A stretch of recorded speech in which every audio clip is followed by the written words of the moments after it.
is Dr. Story. Please welcome him with a great hand. Thank you. It's a great pleasure to have this opportunity to talk about Dale Carnegie and the principles that he developed. And I'm going to talk a little bit about Dale Carnegie in a moment. I'm going to start and talk a little bit about myself. I mean, this is called Find Your Element. And I'm going to talk a little bit about how I found my element and how I'm here. And I can point to a particular individual who had a big impact on my life in Japan and my life in general terms, and finding my own element. And that person is a gentleman called Osei Koichi. Now, Osei Koichi is a Japanese actor. He is still alive. He's in his 70s, I believe, or maybe actually 80s probably now. And there was a Japanese chanbara, a Japanese sword drama called Onmitsu Kenshi. And he was the actor who played the lead as Shintaro. Now, this was the first Japanese television program that broadcast in Australia in the early 1960s. And growing up in Australia, we had a full diet of American programs. You know, we had a whole raft, particularly cowboy-style programs. And suddenly, this Japanese program appeared, and people were wearing kimono, and they had the different hairstyle, and they were carrying swords, and they were ninja, and there were bamboo forests, and there were Japanese villages. Everything for a boy of my age, I was about 12 or 13 at that time in Australia, this is like seeing something from Mars. We'd never seen anything like that before, we couldn't imagine anything like that. And here was this Shintaro character fighting the ninja, and men, particularly men in my age group, if you ask them about the samurai, in English it's called the samurai, they'll still probably remember Iga Ninja, who are the good guys, and Koga Ninja, they were the bad guys. That's probably the only Japanese they know. But it had a tremendous impact on someone like me growing up to see my first glimpse of another world of Japan. Please, welcome. And so from that initial interest, my trigger, like today, I guess, for young people, anime, cool Japan, are big triggers to get interest in Japan, and it starts to impact how you think about the world. And my interest in Japan started from that point. And then later, I took that a bit further. And another big influence on my element here was Japanese karate. And so when I was at high school, I suffered from ijime, from bullying, and I had a very humiliating experience when I was very young. I was probably about Jesse's age, actually, we're about the same age. And I remember thinking, wow, you know, this is terrible. I don't want to experience this ever again.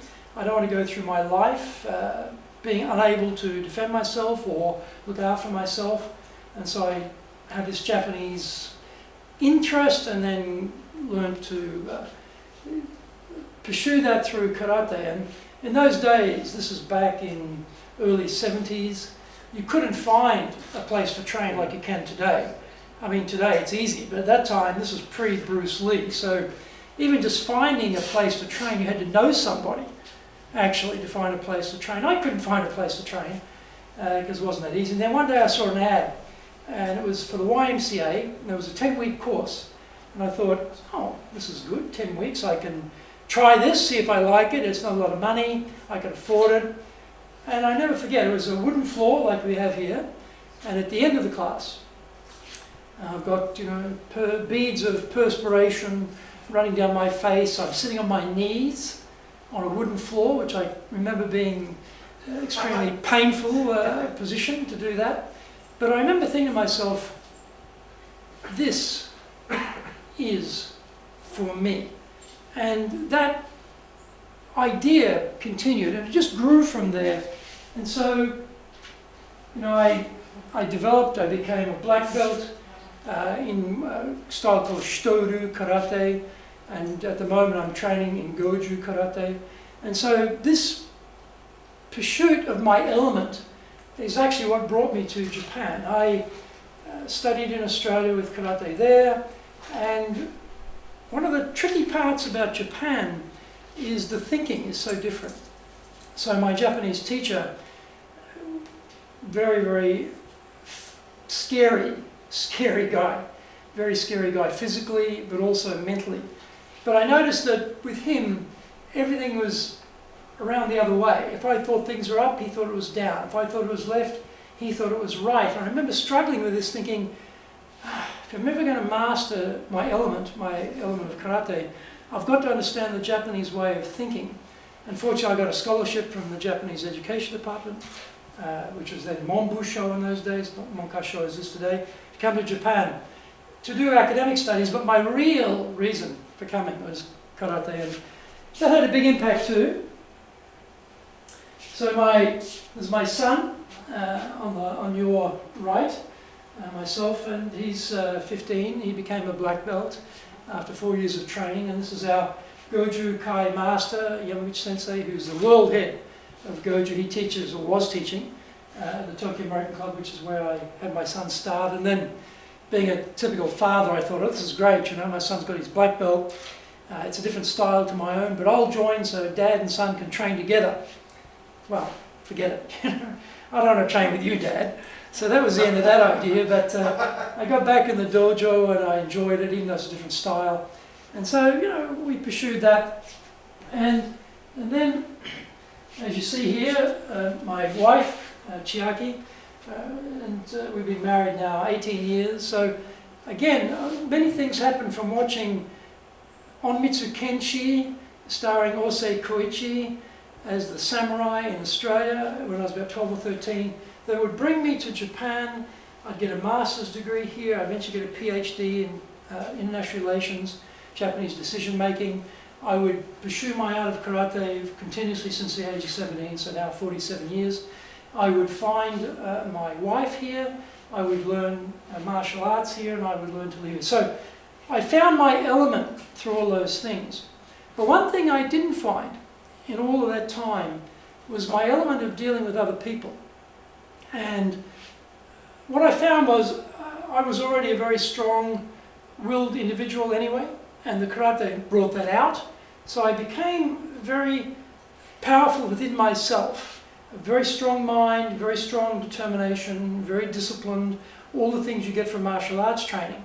And so what I found was that was great for me, but maybe when I was younger I thought I could do it all on my own, but as I got older I discovered that you can't do it all on your own. I discovered that you need others, you need to get the cooperation, because when we first start out in our careers we have responsibility for things, and that's fine, and we become capable and competent in those areas that we cover, and that's fine too. But as you succeed and as you progress, you become responsible for other people, and then you discover that, well, actually you require the help of other people, and the fact that you're very powerful and disciplined and strong-willed, independent, doesn't help you much when you need the cooperation of others.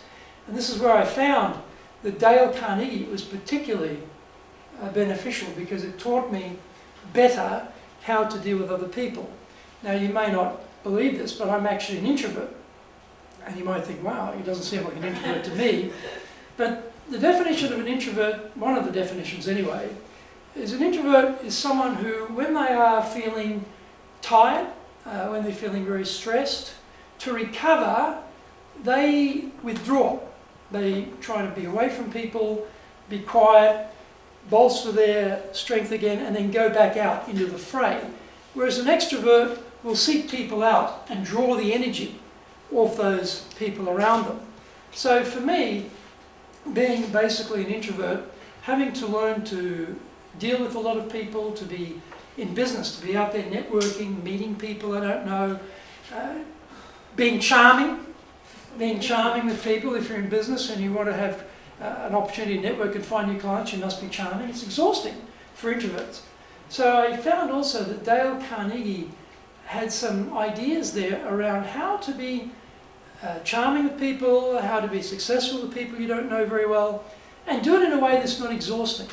And I think for me as an introvert, that was a big breakthrough, that I could actually take the principles, I could develop relationships with people and not be exhausted from it. So what I thought we'd cover tonight are some of the ideas on how to do that. Let's talk a little bit about Dale Carnegie. Now, Dale Carnegie is the classic American dream. Grew up dirt poor on a failing farm in Missouri. And the classic with agriculture. The weather's against you, the animals get diseases and die. The market is not the right market timing for when you're ready to go to market and harvesting. Had a very tough time growing up, and the family was always struggling. And when he went to college, he got to college, a teacher's college, he was extremely poorly dressed, and he felt very, very self-conscious about his poverty. And he wasn't a genius student either. He actually didn't graduate from his teacher's college because he couldn't pass his Latin. So if you didn't, apparently it must have been a prerequisite subject. If you couldn't pass the Latin, you couldn't graduate. So he spent the whole time there and could not get through the Latin. So he never actually graduated from that university, even though he spent the time there. And he went on to a sales career in the Midwest, and he found that actually he was successful in sales. But he had a dream about his element. And he thought his element was to become an actor. And he'd enjoyed public speaking, oratory at university, and he thought, I'd like to become an actor. So having been successful in the sales area and saved up some money, he quit that and he moved to New York. So you're going from Missouri and working in the Midwest of America, very rural areas, big distances, small populations, probably very similar cultural concepts there, to a massive city, millions of people in New York with a completely different culture.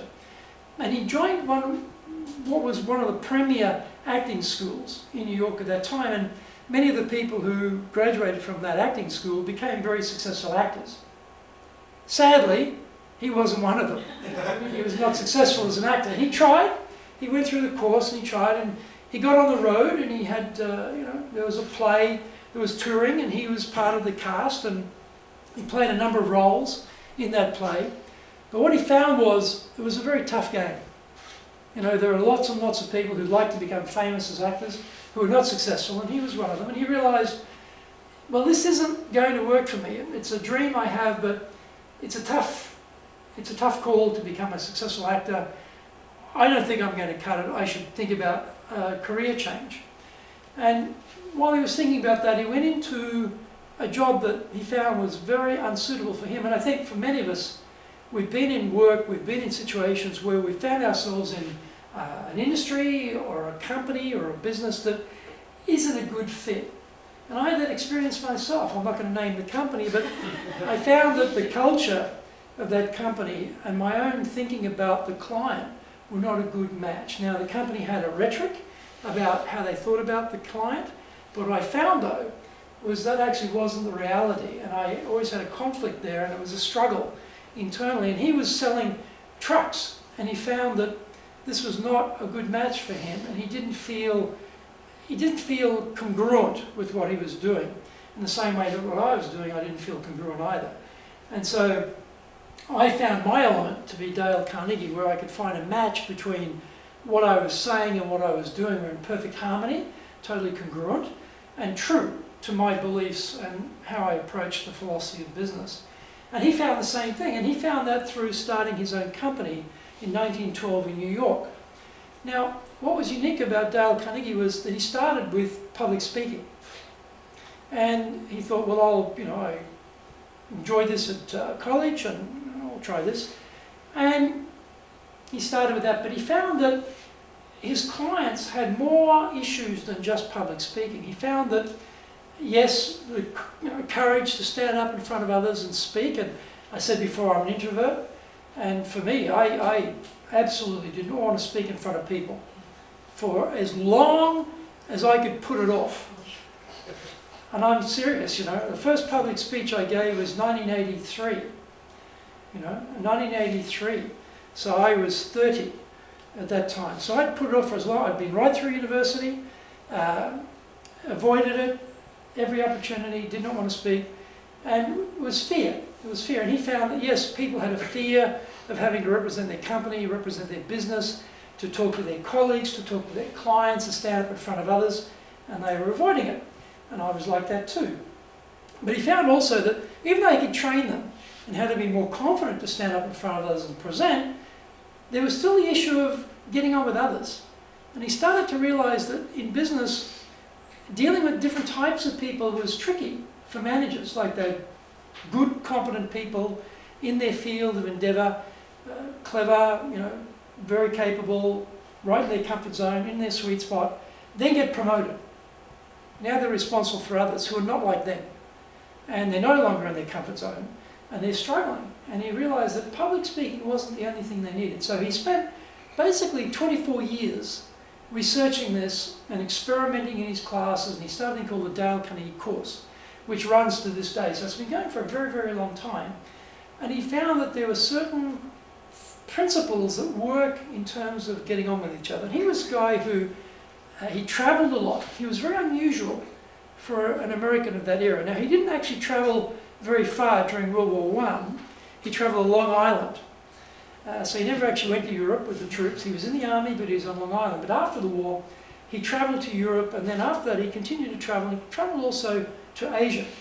He came to Japan in, I think it was about 1932, 33, and then travelled to China. So he saw a different world. And he started to see there were different ways of working together across culture and within the culture. And he started to put together some ideas, some universal concepts that no matter what country in the world you're in, they were quite viable. So going from the sort of dirt poor farm boy, didn't actually make it through college, failed as an actor, failed as a truck salesman, found his element to be helping other people be better with each other. And so that, as a story, is quite interesting. And what is remarkable for me is that today, he passed away in 1955, so if you're ever in a company where there's a very dynamic or charismatic founder, how do you keep going when the founder's gone? Because they are the icon. How do you keep the business running? And for Christian, for yourself, right? You're a very charismatic person. You are the icon of your personal business. And what happens when generations go on and you get older, you retire, or you pass on, and you got a family business, or you don't have a family business, you have to keep it going. How do you do that? So this is something that he had, had to deal with. Obviously, he knew he was going to pass on. But the beauty of what he came up with, the principles were so universal. They were so timeless as well, that even without him, the principles were strong enough to keep going. And that's what we found, that this most wealthy, powerful, demanding companies probably in the world would be in the American Fortune 500. I think you've probably got a good collection of pretty demanding clients, I would say, in that group. So what happens? 90% of them use Dale Carnegie. Now, they could have anybody. They're not short of money. They're very demanding. They want quality. They've got quarterly results. They've got to hit those targets. The people responsible, accountable for those targets, they want to get the absolute maximum capacity out of anything they invest in, be it an IT system or a soft skills system like us, or an asset, or how they use their cash, or whatever it might be. Yet, they find what we do very, very valuable. And so, we look around, we found that it's got some powerful sponsors in America. Now, everyone here heard of Warren Buffett? Everyone knows Warren Buffett? No, Warren Buffett is probably the most successful businessman of all time. He started a company from nothing, and it just grew to a mega empire. He didn't start with a software like Bill Gates. He started with a company and built that company up. But when he was younger, he was a very smart guy. He was interested in getting into finance, investing, sort of top of his class, a very smart guy. But when he graduated, he said, I've got these great ideas about investing. You can imagine, he's like, 22, 23. He's got these great ideas about investing, but he's not a very good persuader. He's not someone who can be very clear and concise about the concepts. And he realized, I don't like speaking in front of people. So he was the classic, in his comfort zone, highly competent, in his sphere of control, very excellent. But when he had to get out and deal with others, when he had to deal with other people who were not like him, this was a struggle. So he realized, oh, this is killing me. And one of his friends said, hey, Warren, you should go and do the Dale Carnegie course. And he said, what's that? So well, it's a course on how to deal with people and how to speak. And he said, I'll sign up. So he signed up. And this actually is coming off CBS News. It was a special on Warren Buffett. He visited his headquarters in Omaha. And this is actually his office suite in Omaha. And that arrow there is pointing towards a certificate. And he makes the point in this particular capture from this television interview, and also I've heard this in BBC and Bloomberg, numerous times that he's been interviewed. He says the same thing every time. And what does he say? He says, oh yeah, this is my Dale Carnegie certificate. When I graduated from college, you know, I had this fear of public speaking. I'd throw up, I couldn't do it. And a friend of mine said, do the Dale Carnegie course. It changed my life. It changed my life. Think about that. The most successful businessman on the planet is saying that your product changed his life. How good is that as far as a referral goes or a testimonial goes? Do you think Dale Carnegie can afford to pay Warren Buffett to say that? We can't afford Warren Buffett. Warren Buffett doesn't need to get money from anybody for a testimonial. And he only gives testimonials to the companies who are in his own group of companies, except for us. And he does this himself because it changed his life. And he also says, and I met my wife on the course. So there's something as well, right? So he said, I got total bargain from this Dale Carnegie course. But so here you have the Fortune 500 companies, 90% of them using Dale Carnegie. A person like Warren Buffett, who's immensely successful, of his own volition, talking about this because it changed his life. And this is what we hear. This is what we hear every time. This changed my life. So in Japan, you might know Murakami Norio. He was a previous chairman of Google. He is again a big supporter in Japan. He's a man who did the course when he was younger. Like a lot of gentlemen his age, when they were coming up through the ranks, Japan, the economy in Japan doubled between 1960 and 64. So Ikeda Hayato was the Prime Minister of Japan. He had a GNP doubling target to double the size of the economy. And it actually doubled faster than they projected. So Japan went through this tremendous takeoff. And people like Murakami-san came up through that generation where the economy was growing very fast. They were very hungry in Japan for learning how to advance their businesses, how to grow their companies, how to be successful. And he was sent on the course, changed his life. So he's a man who went right to the top in his business because he got something that the people around him didn't get. And that was an ability to lead people. That was a capacity to speak with people of all different dimensions and different personality types. It was an ability to be communicated in a way that was very effective and persuasive and become charismatic. And he kept the Dale Carnegie golden books. You have your golden books there in front of you. He had his golden book with him all the time. He read it every day. And he practiced the principles we're going to go through tonight. And so he also had a meteoric rise in his career. And there are so many successful business people in Japan like him because of this exposure to a set of principles that works universally around the world and never go out of fashion. So basically we operate in 100 plus countries around the world. We teach in 30 languages. So we know that what we're doing works. It's not like, oh, we think it might work. It's been going for 100 years plus. We do it all around the world in different languages. The principles are only translated. They're not changed. They're exactly the same principles. They've been going for a long time. They still work. There's something about those principles which are so simplistic, and when we go through them, you'll see what I mean, but they're also so deep. And the thing about this is, we know the universality of it. And when we talk about something like the Dale Carnegie course, which is based around those principles, we say you don't take the Dale Carnegie course like you might take a course in statistics, or you might take a course in sociology, you might take a course in marketing, or whatever it might be. We say we don't take the Dale Carnegie course, we live it.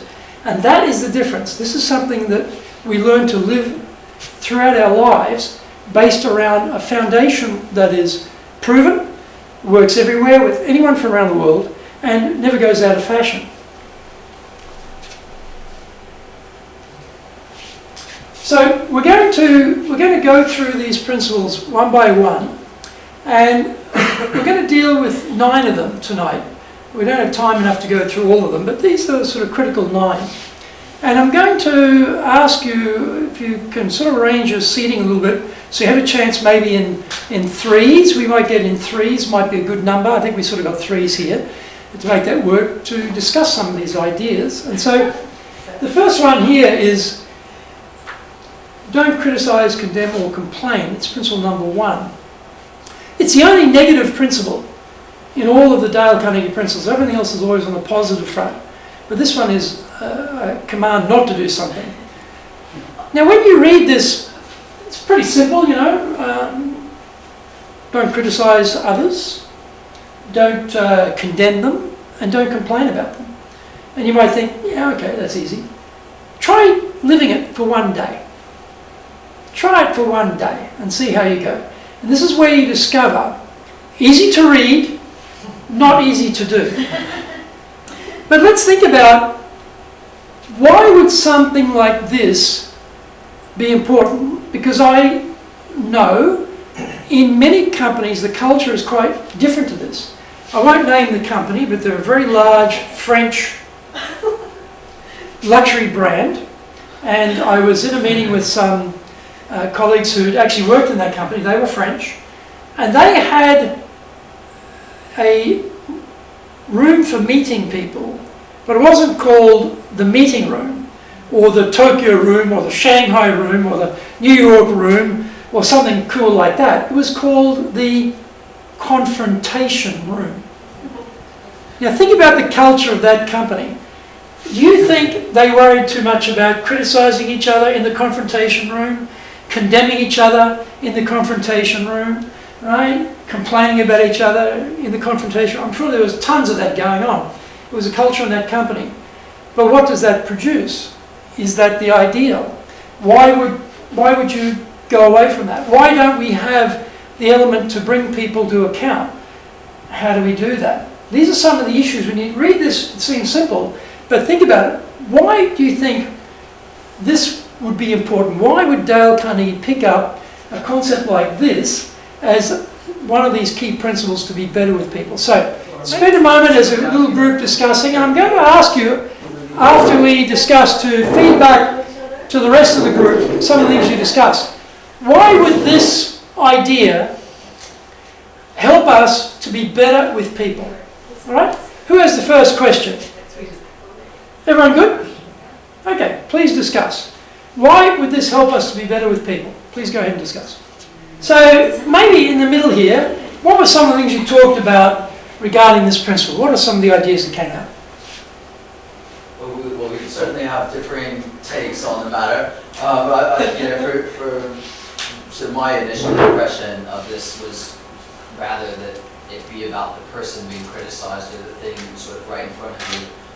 It's just the general attitude and the tone that it sets and the signals that it sends, in the sense that if I'm someone who complains to you about him, surely when you're not around, I'm doing the same, and it's sort of, I think it's a negative mindset.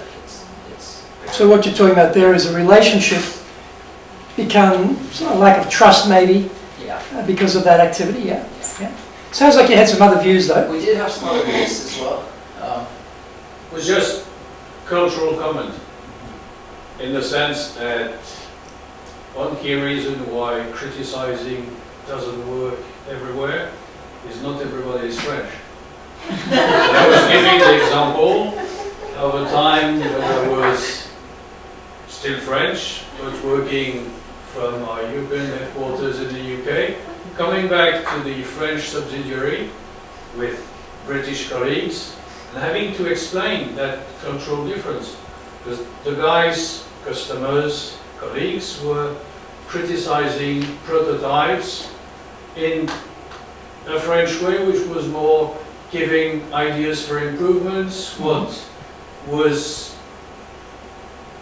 improvable, and so the R&D director, Brit, was totally puzzled. I explained to him, don't worry, they like your machines, it's just their way to help you adapt to the French market, but that was the cultural shock.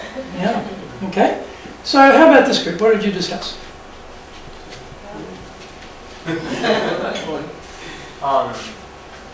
Well, I had mentioned that when you complain, it sort of absorbs responsibility from yourself in terms of not sort of being accountable to the fact that the fact that you're complaining means that you have some you have some kind of responsibility in the fact that you're dissatisfied with it. So I think that actually it reflects poorly on yourself, but also poorly on the way that you're actually attempting to resolve the situation. Here's the point. When someone criticizes you, complains about you, or condemns you, do you say, you're 100% right? Or do you mentally go, hang on a minute, no, that's not right. I'm not like that, or I don't agree with that. What do you find? Because this is what happens, isn't it? When people attack us this way, often, most people anyway, mentally, they want to defend themselves. Defensive. And then they become defensive, and then the relationship becomes a bit lacking in trust, a bit of pressure there.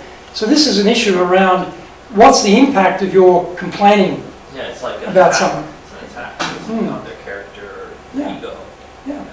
Yeah. How about over here?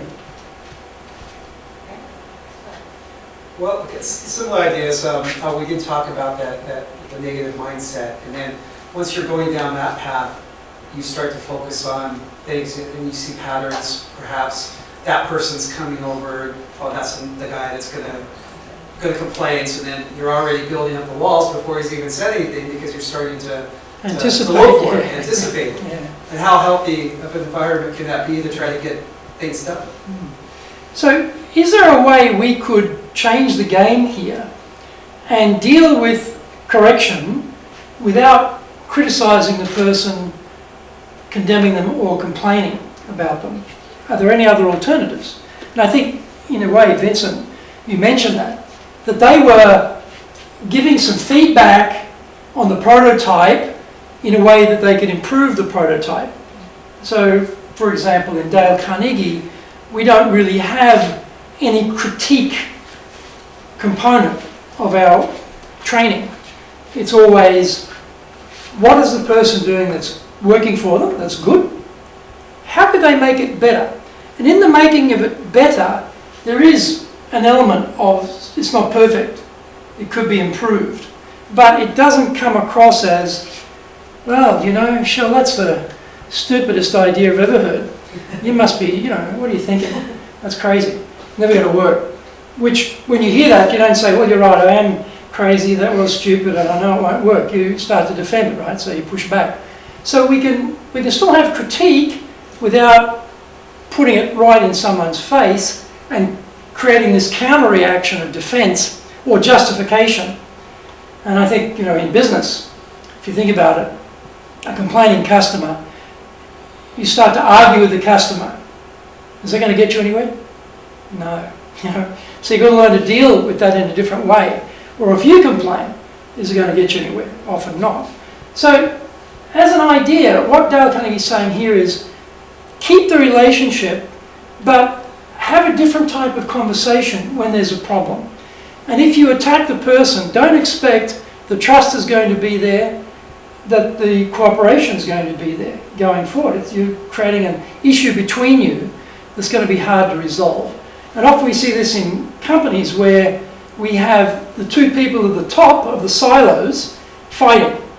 There's some criticism and counter-reaction, and suddenly the poison flows down through the whole organisation to the bottom, and the people at the bottom are fighting all the way through. And that's incredibly energy draining and time draining as well, and taking away the competitive juices from fighting the opposition rival companies out there. We're now fighting each other internally because we didn't have a way of dealing with critique and accountability apart from something which is very confrontational. So these are some things to think about. How can you have accountability, hold people responsible, have differences of opinion, but not destroy the relationship? One way is not to directly attack those people, and we'll hear some other principles in a moment on how we can do that.